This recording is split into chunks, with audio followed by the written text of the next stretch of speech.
Well, here we are. At home. In our living rooms. With our families. With those we love. Today, wherever you are located, know that you are not alone. You are not alone. We're still connected. Today, we gather as one body. One body. One body. Because the church is not a building. It never has been. It never has been. We gather today as one church. One church. To lift up one name. The name of Jesus. Jesus. Jesus.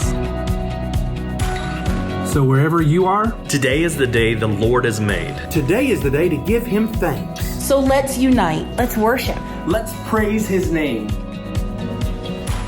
For He is worthy of it, today and every day. Because we are still the church. We are the church. We are the church. We are the church. We are the church.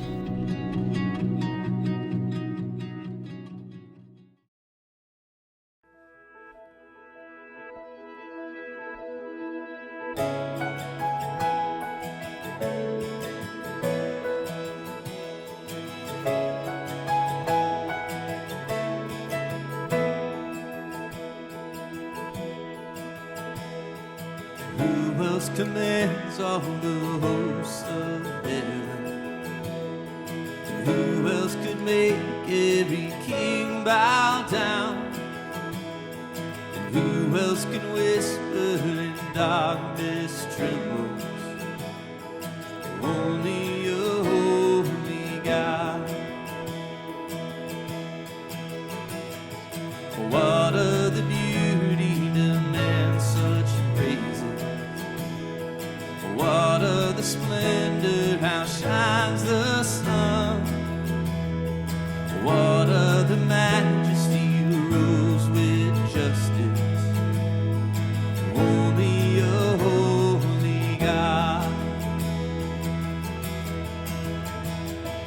Come and behold the world, the only cry, sing holy, forever holy God. Come and worship the holy God.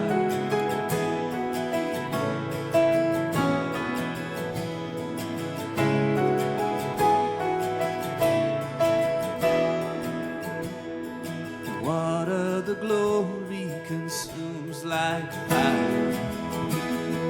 What other power can raise the dead? What other name remains undefeated? Only a holy God.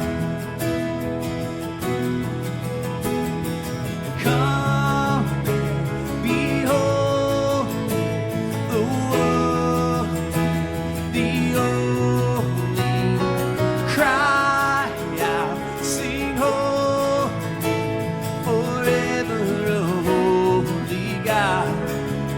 Come and worship the holy God. And come behold the world, the only cry out, sing holy, forever a holy God. Come and worship the holy God.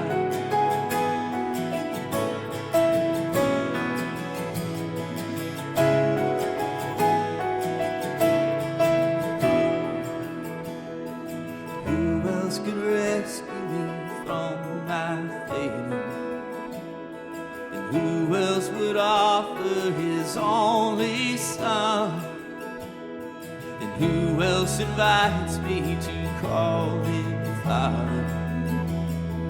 Only a holy God. And only a holy God.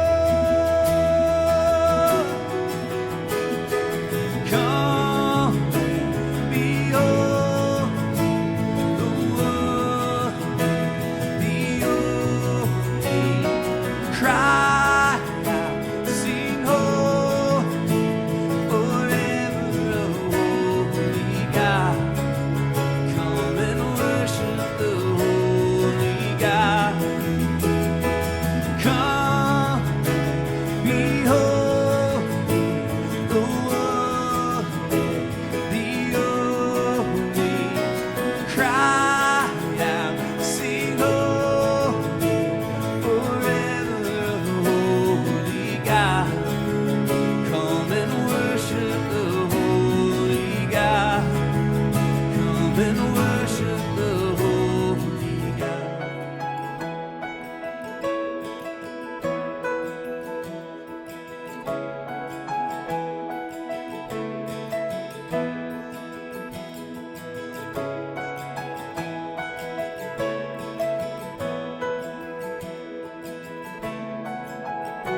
Praises to your name, the name that's so much higher than all names.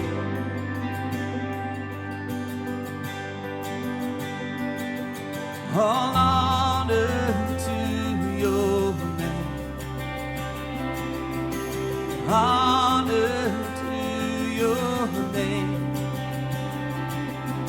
The name that's so much greater than all names.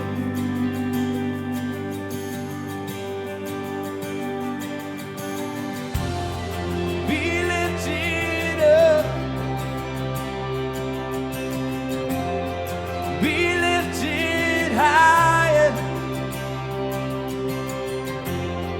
be lifted up, be lifted higher.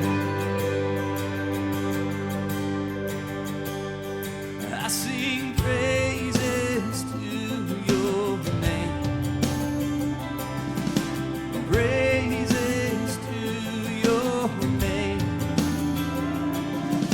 the name that's so much higher than all names.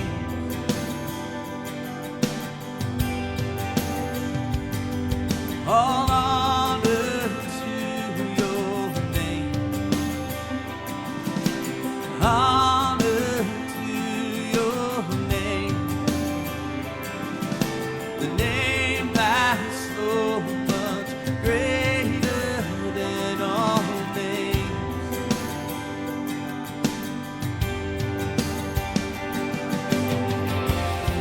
Be lifted up,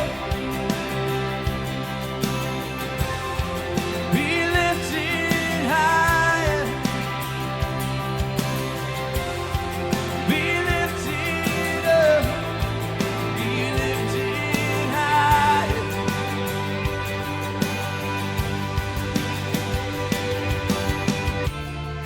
Your name is life, your name is hope inside me, hope inside me. Your name is love, the love that always finds me, always finds me.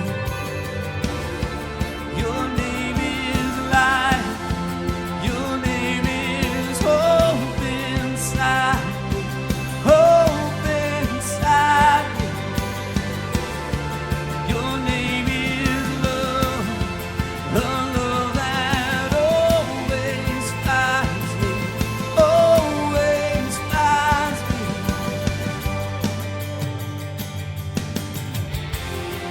Be lifted up, be lifted higher, be lifted up, be lifted higher.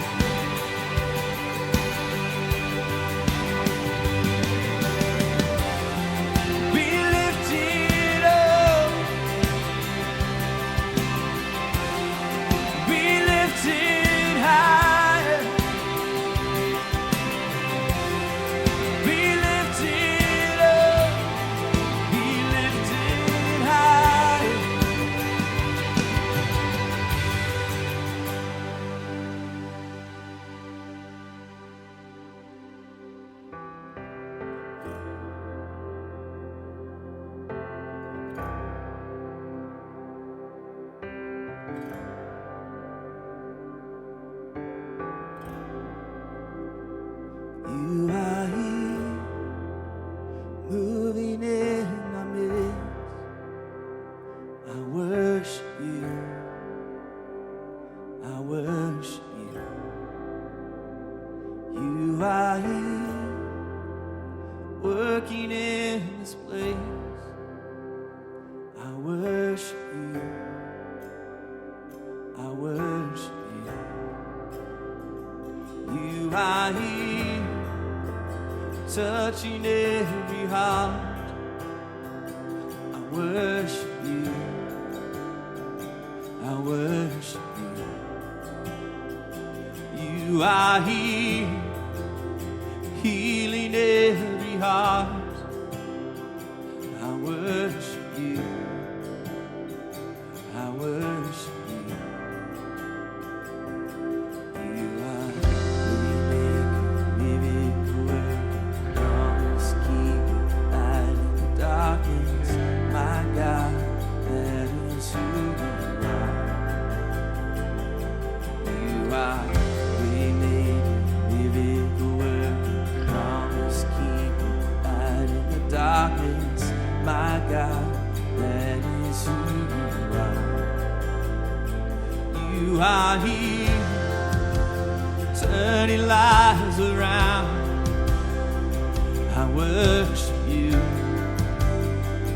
I worship you. You are here, mending every heart. I worship you. I worship you. You are waymaker, miracle worker, promise keeper, light in the darkness. My God, that is who you are.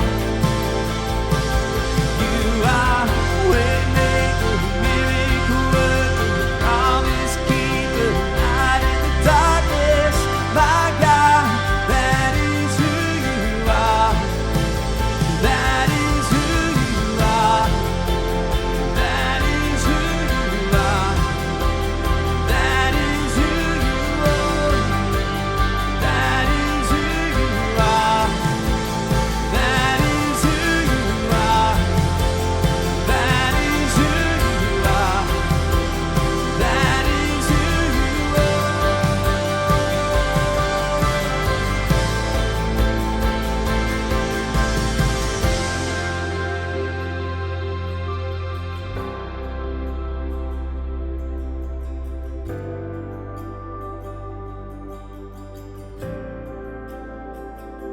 That is who you are.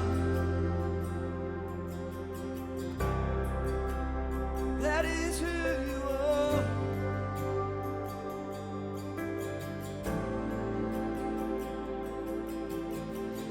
Even when I don't see it, you're working. Even when I don't feel it, you're working. You never stop, you never stop working. You never stop, you never stop working. Even when I don't see it, you're working. Even when I don't feel it, you're working. You never stop, you never stop working. You never stop, you never stop working. Even when I don't see it, you're working. Even when I don't feel it, you're working. You never stop, you never stop working. You never stop, you never stop working. Even when I don't see it, you're working. Even when I don't feel it, you're working. You never stop, you never stop working. You never stop, you never stop working. Waymaker, miracle worker, promise keeper, light in the darkness. My God, that is who you are. You are waymaker.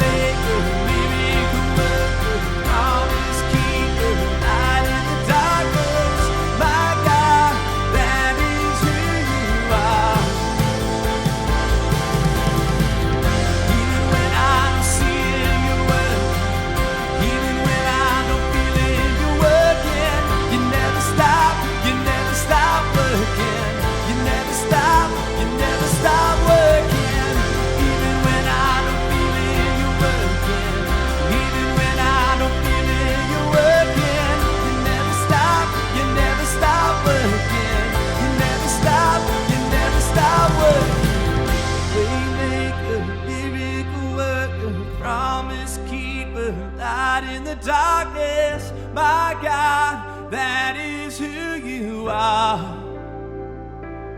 You are waymaker, miracle worker, promise keeper, light in the darkness, my God, that is who you are.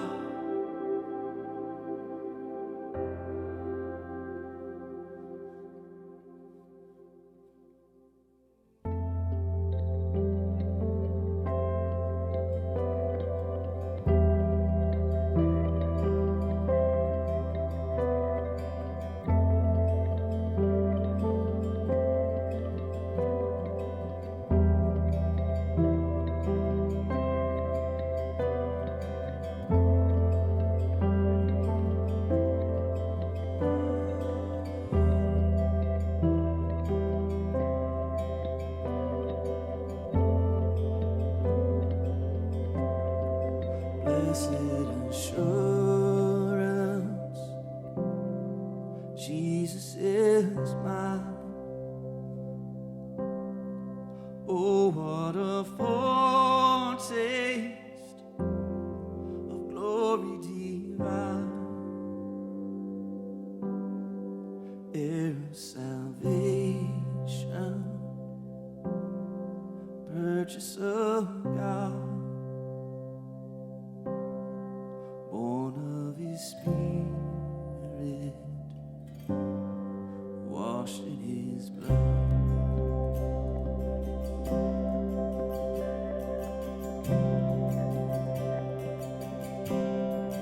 This is my story,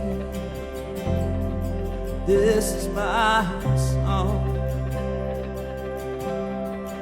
praising my Savior all the day long. And this is my story, this is my song, praising my Savior all the day long.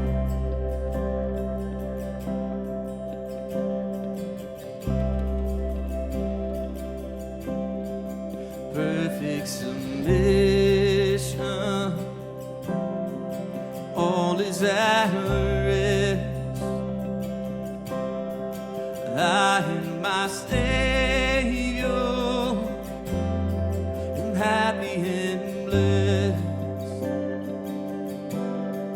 watching and waiting, looking up above, filled with His goodness, I'm lost in His love.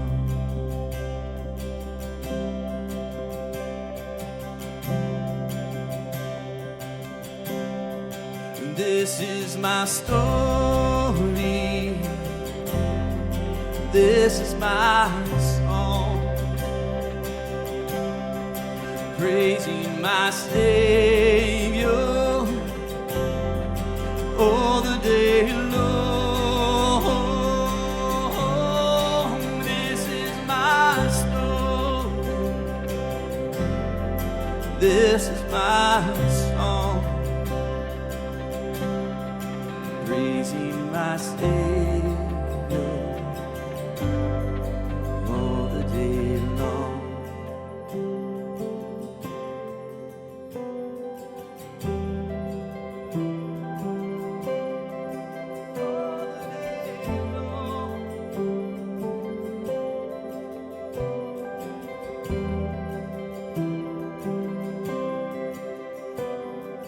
Death could not hold you.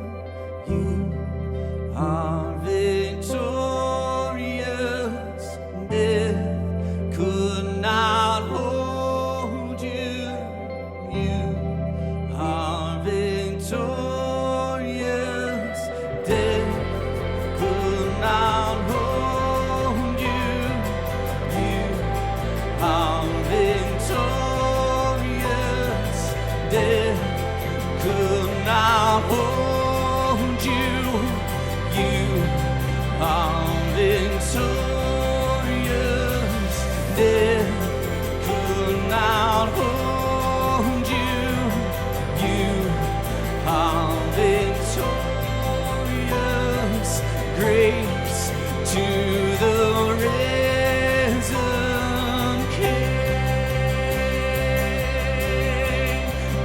is my story.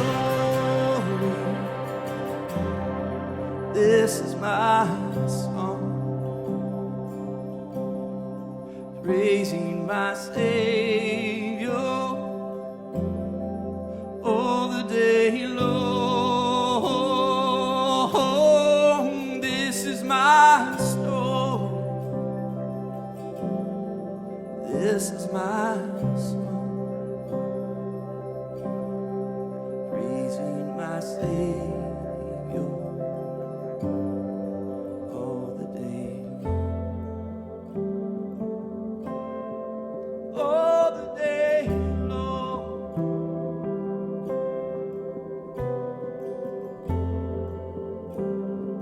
Death could not hold you.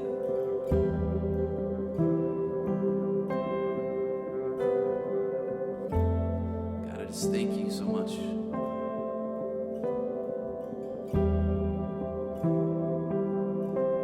giving us a testimony of hope, a testimony of life, a testimony of joy. God, thank you that we can worship you. Thank you for this opportunity. Just want to say that we love you. It's in your name we pray.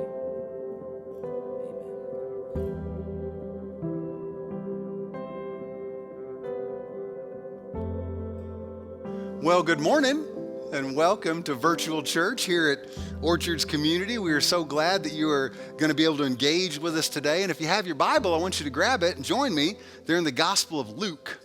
We are still actually kind of early in this huge study through the Gospel of Luke. And so today we're going to wrap up chapter 4 and we'll get through verse 11 of chapter 5. And we're going to look at this great account of Jesus exercising that real authority that God has given him, the authority that we talked about last week. And Jesus is going to show that authority in calling the first disciples to follow him. And so we're going to get a great sense in this passage of Jesus' commitment to his purpose. And it seems to me like that's a question that we often have to deal with. What kind of purpose has God given us here on this planet? What's the purpose in my life? I heard it kind of explained this way one time. God, was busy creating all the stuff. He gets to day 6. That's the land animals and making people. And so God started with the dog. He created the first dog. And he told this dog, your purpose is that you'll sit by the front door and you'll bark at anything that comes even close to your master's house. And with that, you'll have a lifespan of about 20 years. The dog said, wow, 20 years, that's a long time to be barking. Hey, I tell you what, God, how about I just take 10 and I give you back the other 10? And so God agreed. Next, God created the monkey. God told the monkey, here's your purpose. You're going to entertain people in the zoo. You'll do tricks. You'll make people laugh. For this, I'll give you a 20-year lifespan. The monkey said, gee, I don't know, 20 years for monkey tricks? That seems like an awful long time. How about I give you back 10 just like the dog did? And God agreed. Well, then God created the cow. Said, cow, you're going to go out into the field with the farmer all day long, and you're going to suffer sitting under the hot sun. You're going to give birth to calves. You're going to support the farmer's family by producing milk. And for all this, I'll give you a lifespan of 60 years. Oh, goodness, the cow said, 60 years? That's going to be a tough life for that long. How's about I take 20 years, I'll give you back the other 40? And God agreed once again. Well, then finally, God created man. And he said, man, here's your purpose. You're going to eat and sleep and play and get married and generally enjoy your life. And for this, I'll give you 20 years. Man said, only 20 years? Could we maybe work something out here? Could you possibly give me my 20 and then give me the 40 that the cow gave back? And then give me the 10 that the monkey gave back? And then give me the 10 that the dog gave back? Would that work? That'd be like 80 years. God said, okay, you asked for it. And so that's why our purpose in life for the first 20 years is we eat and sleep and play and get married and enjoy ourselves. But for the next 40 years, we slave in the sun to support our family. Next 10 years after that, we do monkey tricks to entertain our grandkids. And the last 10 years, we sit out on our front porch and bark at anybody that comes by. Is that really the purpose for our lives? I don't think that's actually it. But the reality is we all have a purpose. And God's purpose for Jesus truly impacts the life of every Christ follower who has come since then. And it's because God sent his son to become a man.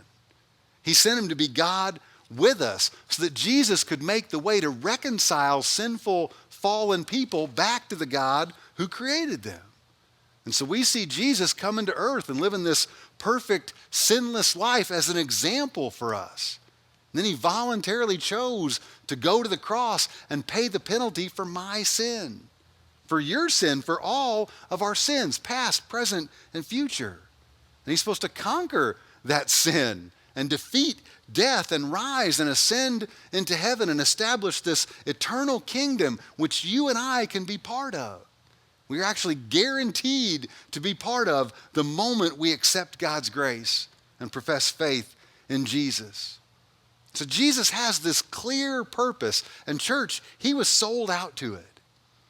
Now, having a purpose, knowing our purpose, being all in with that purpose, with our actions and our attitudes and our whole heart, that's critically important for us as Christ followers. But what happens in this fallen world? Sometimes we get sidetracked. World will kind of try and drag us away from our purpose, or our sinful nature within us will try to distract us from our true purpose. It's so easy to find other things that will fight for our attention and our time, and we can get pulled away from the purpose that God has given us. And listen, that's not good. We're going to see this happen for Jesus right at the very beginning of our study today. Some selfish people are going to come and they're going to try and pull Jesus away from his purpose. But he will not be distracted. And I wish I could say the same thing all the time. I know I can be distracted far too easily. I don't know that everybody watching today knows this, but before God called me into ministry, I used to own a sporting goods store. I owned and managed an athletic goods store back in Missouri. And just a couple weeks ago, the dear friend of mine who was my partner in that business passed away at the age of 65. He had brain cancer, just a sad situation. So over the last couple weeks, I've been spending some time thinking about the sporting goods store, that business. Now here's a clear reality when you run a business. It's pretty easy to discern what one of your major purposes is. Probably the major purpose. You have to stay in business.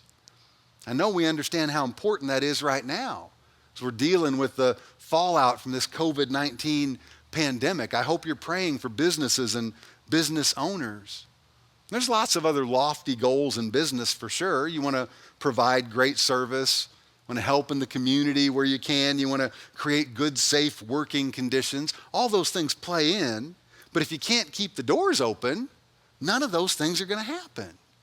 So in the business world, you have to be about turning a profit, or you can't accomplish any of these other tasks.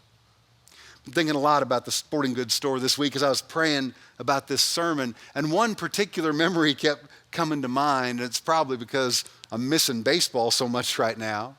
But at the store, we sold tons of baseball equipment. And I remember we had these huge bat racks, because we sold baseball bats and softball bats. And so we had these 3 separate racks. There was one for adult baseball, there was one for Little League baseball, and then there's a big long one for softball, and it had fast pitch and slow pitch bats on it. And so one of my jobs was I would straighten the bat racks. And just kind of the way I'm wired, I would get a little compulsive about it. And so I'd organize those bat racks, and I'd walk along and sort them out by length and weight and the brand, and I'd face all the labels out because I wanted them to look really, really nice. But then when I got done, I didn't want anybody to touch the bat racks because I'd worked so hard on them, right? And folks were just going to come and mess them up. Now, what's the obvious problem with that? If somebody's going to buy a bat, they want to touch it. They want to hold that bat and swing it and compare it to the other bats, but they never put it back in the right spot. It was so frustrating. Now here's a serious question. Which is more important? Having the bat rack look nice and be organized, or selling bats so we could stay in business and turn a profit? Kind of a no-brainer, isn't it? But I know I would lose focus. I'd forget what the big picture purpose of being in business was. Why? Because I was selfish. I wanted what I wanted. I've been so convicted of that recently. I got distracted from the purpose. I know that's an area that I have to watch out for. And let's be honest, this happens in our lives. This happens in our ministries.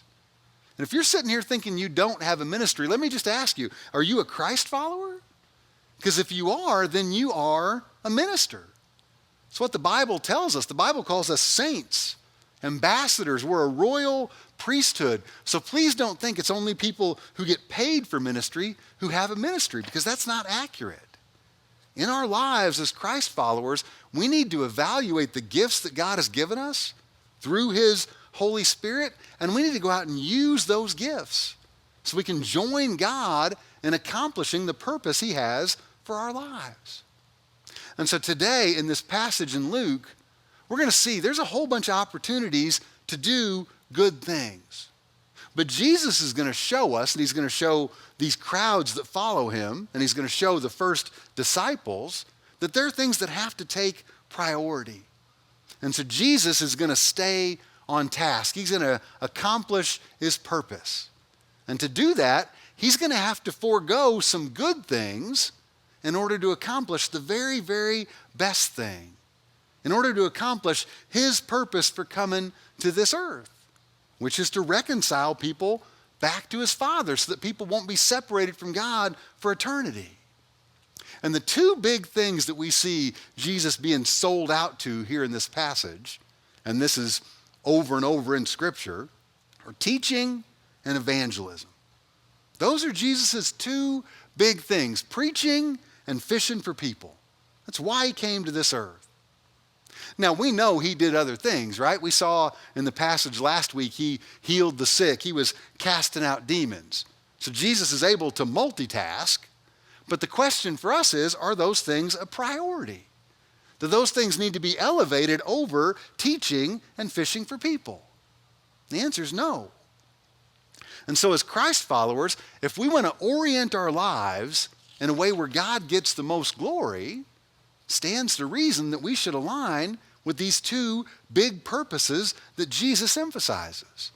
As Christ followers, we need to be about teaching and evangelism. So I want us to walk through this text together, and I want us to see how Jesus commits to His purpose. I want us to see how He handles distractions so that we can pay attention and learn how to apply those things in our lives. So let's start at the end of chapter 4. Read verses 42 to 44 with me. It says, when day came, Jesus left, and He went to a secluded place. And the crowds were searching for Him, and they came to Him, and they tried to keep Him from going away from them. But He said to them, I must preach the kingdom of God to the other cities also. Why? He says, for I was sent for this purpose. So Jesus can't forego His main purpose, even if it's for a good thing, like continuing to teach there in Capernaum or continuing to heal everybody in that area. So verse 44 says, He kept on preaching in the synagogues of Judea. Now, if you remember from our passage last week, Jesus has just come off of a really tough day. Just a really, really long, hard ministry day. He starts out preaching in the synagogue. And I'll tell you this one, if you're not aware, preaching will wear you out. Teaching and preaching is kind of draining. Now, it's wonderful to be used by God in that way. I'm so blessed. But it kind of wipes you out emotionally and physically. So here in the text, Jesus was doing that. He's preaching on the Sabbath, but then He's got all this other stuff going on. He's dealing with demons. He's casting them out with authority. He finally leaves the synagogue. He goes to Peter's house. He doesn't get any rest. Peter's mother-in-law is sick. So Jesus heals her. Well, then word gets out, oh my goodness, Jesus is healing people. Next thing you know, they're bringing an emergency room full of folks right to Him. And He's healing them. He's casting out demons. This is a long, long ministry day for Jesus. It shows us a great application point. Because Jesus' example there, after He poured Himself out, what does He do? He makes time to go get filled up again. He intentionally went to rest and recover, and He got filled up in solitude. And so after we pour ourselves out in ministry, this is something we need to do. This is not just for pastors, okay? This is for every Christ follower who does ministry. So let me ask that question today. Small group leaders, servants, shepherds, when's the last time you intentionally scheduled time to go away to a secluded place for some solitude? And this may be one area where the quarantine has actually helped. We have some time to do this. But I want to be so clear. I'm not talking about isolation. I'm not talking about going and hiding away from people. Because isolation's a bad thing. Church, we're not designed to be alone. God created us for relationship, so we shouldn't isolate ourselves. Because isolated people don't join into groups. They're not going to be part of Rooted. They don't join churches. They don't get invested in discipleship relationships. Isolation's not good. Solitude is way different. Solitude is intentional time away from people, and listen to me on this, so that you can be with God. In solitude, you're still not alone because you're with God. That's the purpose. And I'd say it's really necessary. And so after we've engaged in ministry, we're supposed to practice these times of solitude. And we do it because we are pouring ourselves out in service. We do it because we are leading a small group. We're using our gifts. And so occasionally we will withdraw, like Jesus did here, to a quiet place. And we go intentionally to practice some of the disciplines we may not usually get to do.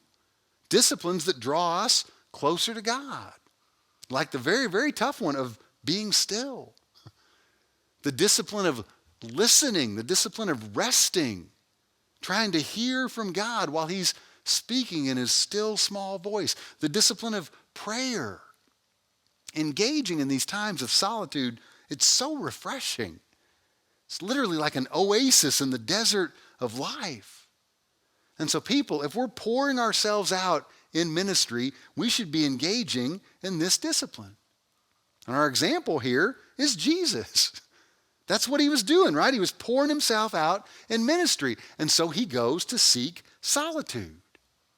And we need to do that. And let me just warn you, because it is so amazing, because it's so helpful, either Satan or this world or our flesh is going to fight to have us not do it. Our enemy is going to tell us to skip solitude altogether. He would love that. Now look back at our passage and we can see what happened to Jesus. We can see what will probably happen to us when we engage in this discipline. Because in the second part of verse 42, after Jesus goes away to spend that time in solitude, do you see what happened? The crowd freaks out. And what do? They go looking for him.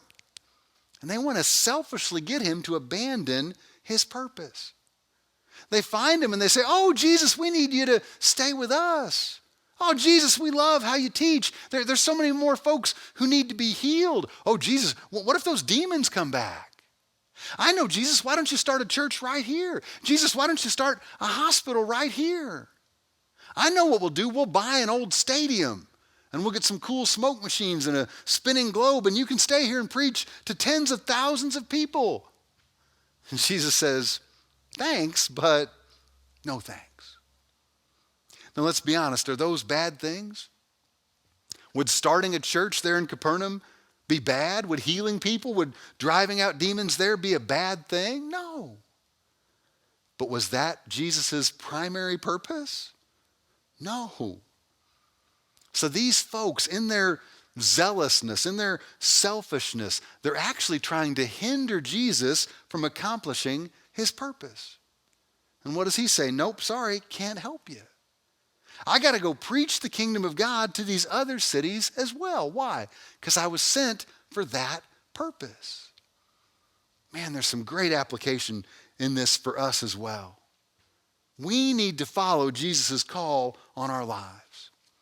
If God calls us to do something and we are confident in that call's been affirmed in our lives, then we're not supposed to let even good things come along and hinder us, stop us from being obedient to that call. In our lives, we honestly have to be careful and make sure we don't pursue our potential. or pursue something we could do and even do it well, if that thing is not the thing that God is calling us to. When God shows us our purpose, that's what we need to do, is focus on that purpose for His glory. And so if you're asking right now, well, where do I get this call on my life from God, Pastor James? How would I hear that? Well, I'll ask you again, are you spending any time in solitude with God? Because that's an awful great way to hear from Him. So Jesus says, my purpose is to preach this kingdom of God, the eternal kingdom that all folks will be part of if they profess faith in Jesus. So I got to go and preach that. I got to go keep sharing that gospel so that people will know how to receive this free gift of salvation. That's the purpose Jesus had. And that should guide every one of our purposes as well. So let's see how that plays out. Starting at the beginning of chapter 5. This is Jesus calling His first disciples. Look at verse 1 with me. Now it happened that while the crowd was pressing around Him and listening to the word of God, Jesus was standing by the lake of Gennesaret. And He saw 2 boats lying at the edge of the lake. But the fishermen had gotten out of them and were washing their nets. So here's the deal. Jesus draws crowds everywhere He goes. And sometimes people show up for selfish reasons. We don't always know their motivation for showing up. But what was going to happen even if they came selfishly? Well, they're going to hear some preaching. They get to listen to the word of God because Jesus is always true to His purpose statement. And so here He's standing by the Sea of Galilee. That's just another name for the lake of Gennesaret. And the crowds are pressing in on Him.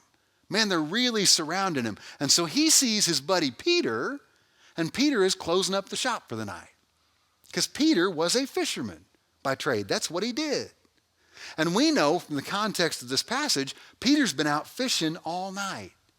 But now he's done, and we know he's done because he's washing his nets. That's the equivalent of locking the doors and turning off the lights if you have a brick and mortar business. You're done. You're ready to go home. I wonder if Peter's even really paying attention to Jesus, right? He's kind of wrapping up his work day. He might be a multitasker too. He might be listening to Jesus and cleaning the nets.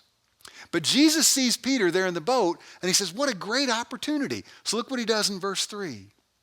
Jesus got in to one of the boats, which was Simon's, that's Peter. And He asked him to put out a little way from the land. And Jesus sat down, and He began teaching the people from the boat.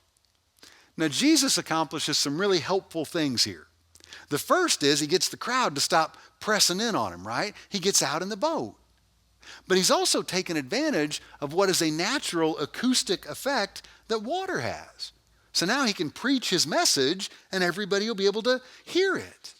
While everybody was pressing in on Him, the only folks who could hear literally were the few dozen people right around Him.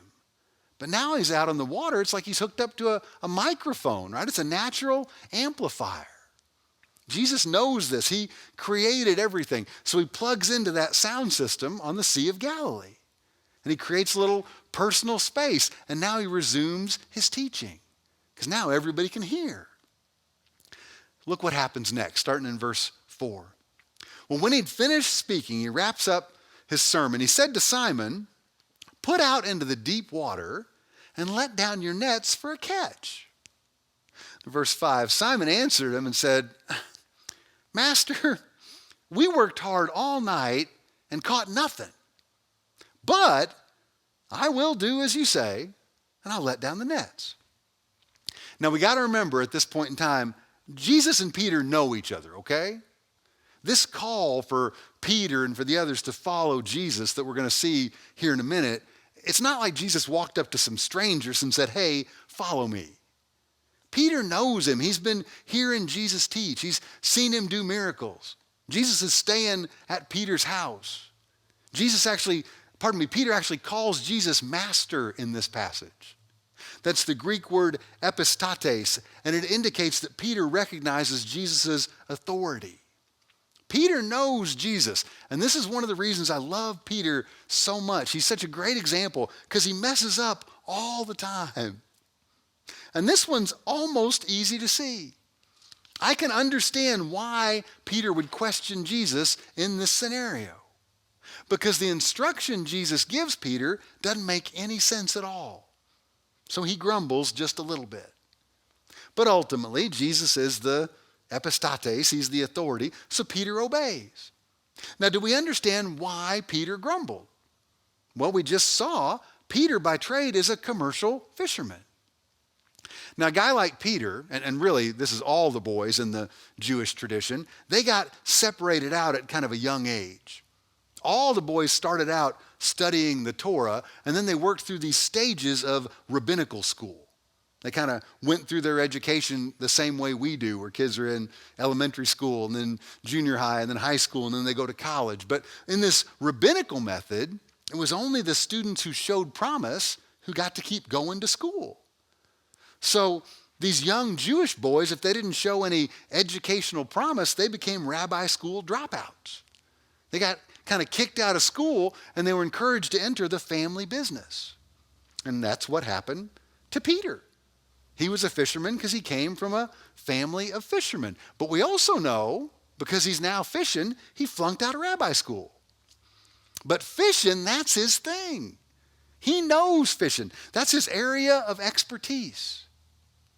Now let's ask, what was Jesus by trade before his chief purpose became teaching the gospel, preaching about the kingdom of God? Do we remember? Jesus was a carpenter.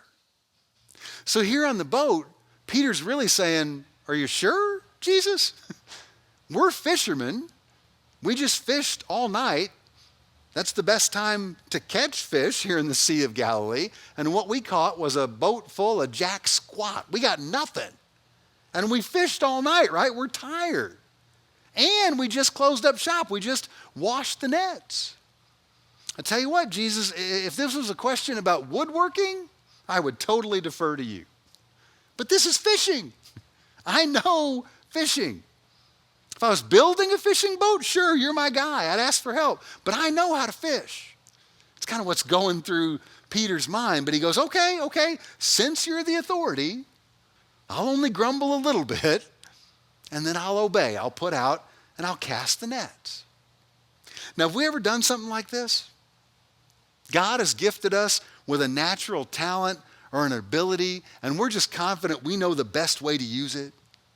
So then God comes along and he's got a different plan. He's got a better way to bring him glory with that talent that he gave us. What do we say? No, it's okay, God. I got this. I'm good at this. I know what I'm doing. Have we ever done that before?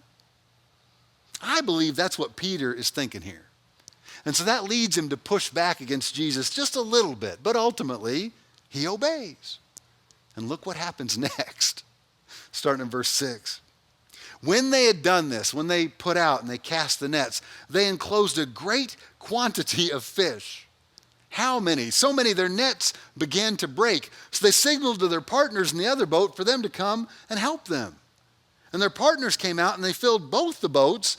The boats were so full they began to sink. But when Simon Peter saw that, he fell down at Jesus' feet. And this is what he said, "Go away from me, Lord, for I am a sinful man." Why did he say it? Verse 9, for amazement had seized him and all his companions because of the catch of fish which they'd taken. Now I love this passage. Peter has seen other miracles, right? He just saw all that healing, casting out of demons that Jesus did at Peter's house. This miracle hits him in a different way. It's a much, much deeper way. And I think it's because of his brief objection, because he knew so much about fishing. He knew where all the fish should be. He knew how to catch them. It's when his reliance on himself is completely taken away that he just falls on his face. He falls at Jesus' feet and he confesses his sinfulness. Now, church, we need to be willing to do this in our lives. We need to be willing to let go of things where we think we're the expert, even if they're good things. We got to let go of our business if we have to, the things we like to do, the things we're good at.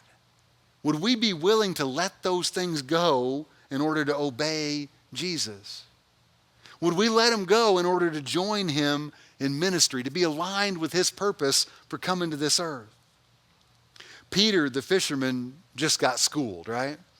And not by Jesus the carpenter, but by Jesus the epistates, the authority of God. And what happened? He gets the biggest catch of fish ever. It's breaking the nets.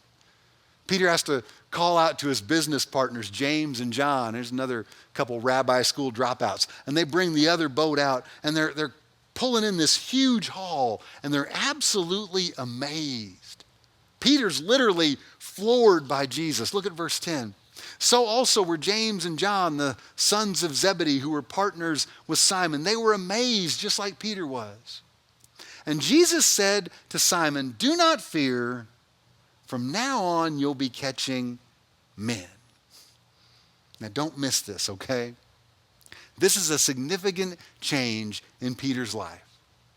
Right here, he's moving from being the least of the least academically to now being called to follow the epistates, the master who has authority. He's going to now follow God in the flesh. This is a call to put aside what he's good at, put aside the family business, and align his purpose with God's purpose. This is a serious, serious call. And practically, let me ask this question. Is fishing a bad thing? Is owning a sporting goods store a bad thing? Is being a teacher a bad thing? A policeman, whatever you are, as a career. Should we all quit that and become pastors? Probably not. Unless, hear me, unless God calls us to do it. And then we may grumble a little bit, like Peter did here, but we need to obey. But here's the reality on this. Unless God calls us to it, we don't have to leave our careers to become fishers of people. Because there are plenty of people to be had right where God has us. We need to fish at our workplaces when we can go back to work safely. We need to fish at our schools when we can go there safely. We need to fish in our neighborhoods with the people who live right around us. What God is telling us is that there's really nothing we would be able to claim as a purpose that is going to be higher than joining him as he saves people. We're supposed to join him as he draws people to himself. Jesus is all about that purpose. And that's the kind of call that God wants to place on our lives. Do you hear me? That's what God desires for us as Christ followers. Not to lean in on our own understanding, our own abilities, things that he gave us anyway. We're not supposed to lean in on our own comfort. If we love Jesus, then we have no greater purpose in our lives than to follow Jesus into this people-catching business. Jesus wasn't just a carpenter. He was a fisherman too, but he was fishing for men. And this is so fascinating. The Greek word for catch there in verse 10, it's a neat word. It's zogreo. And it literally means to capture alive. It's a word that honestly explains the effects of the gospel. See, Peter was used to catching fish, and what would he do? He'd catch a live fish, and then it would die, and he'd sell it, right? Well, now Jesus comes along, he's going to flip that scenario. It says, Peter, from now on, you're going to catch spiritually dead people, and we're going to flip them. They're going to become alive in Christ. That's the call for Peter. Truly, it's the call for all Christ followers. Evangelism is not something we get to choose to do if we happen to be wired as extroverts. No, we're all in this together. We are ministers. We're supposed to be pouring into that fishing ministry. So what does Peter do? And we'll see that James and John get in on this call as well. Chapter 5, verse 11. When they had brought their boats to land, they left everything and followed him. We have got to get this. To truly grasp what this means, these guys left everything to follow Jesus. We just saw these people in Capernaum at the end of chapter 4.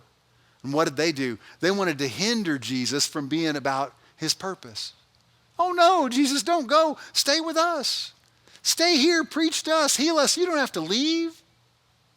Here in chapter 5, Peter has in his hands in his boat what would certainly be his biggest payday ever as a fisherman. He's working the family business and he just hit the mother lode. And he brings in this huge catch, and what does he do? He walks away. This would be literally like if you were a prospector and you're out swinging your axe and you're swinging and you hit a gold vein and you set your axe down and you walk away. Church, are we willing to leave everything? Are we willing to de-emphasize the things that we think are important, that we think we're good at, in order to follow Jesus? To join him in his purpose? To teach and to preach and to evangelize? Now let me ask this.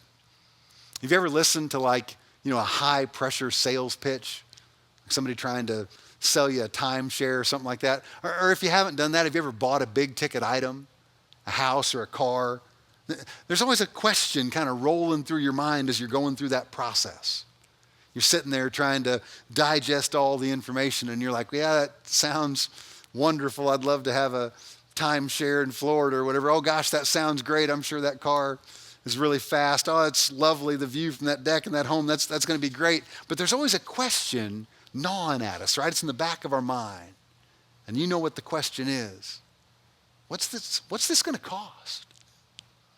Here's the thing that I love about Jesus. He never tries to sugarcoat anything.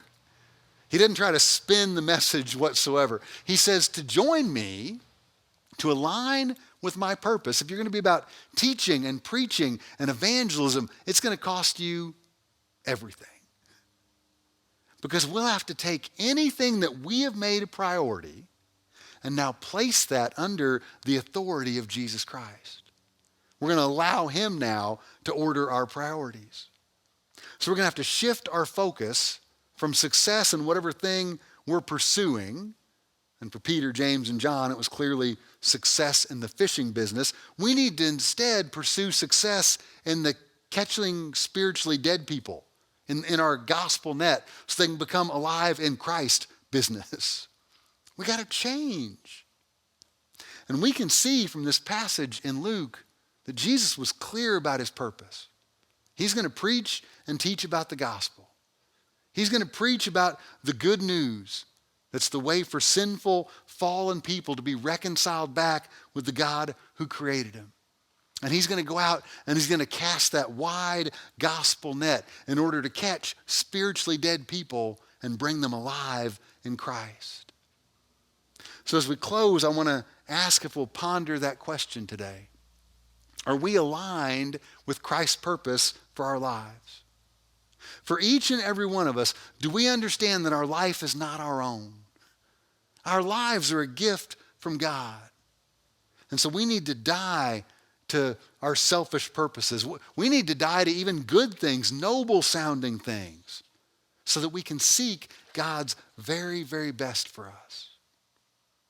I wonder if we'd commit to spending some time alone with God this week, just seeking out some solitude so that we can hear from him and know how to focus on his purpose for our lives.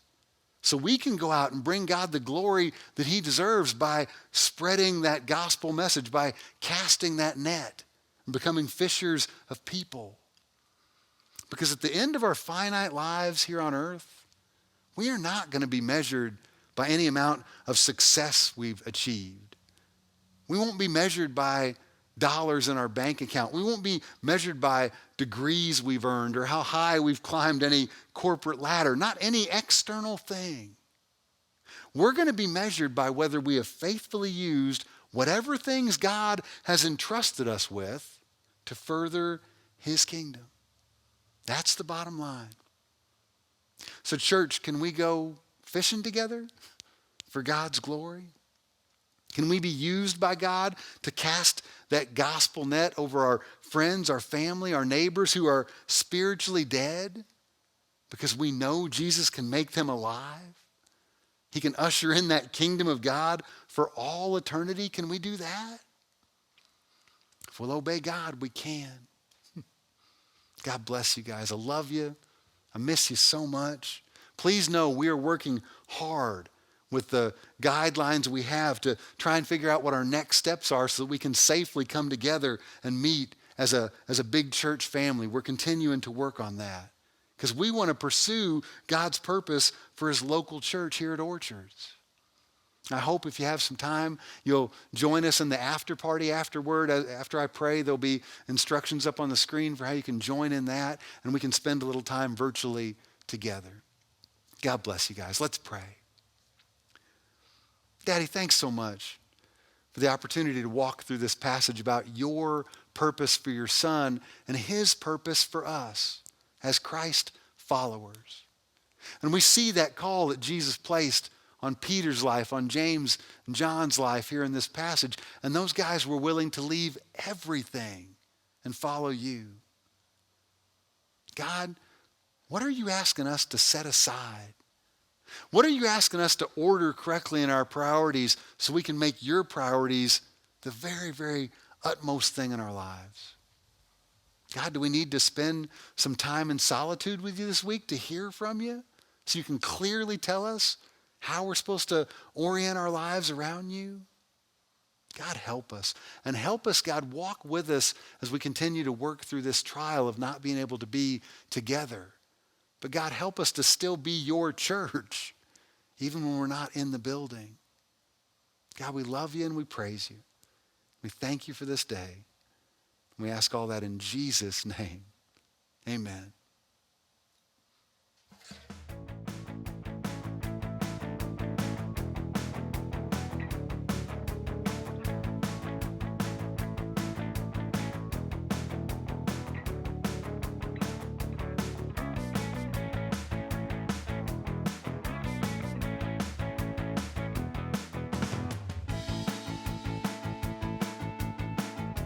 If you want to join in with what God is doing through OCC through a financial gift, there are a few ways of doing so.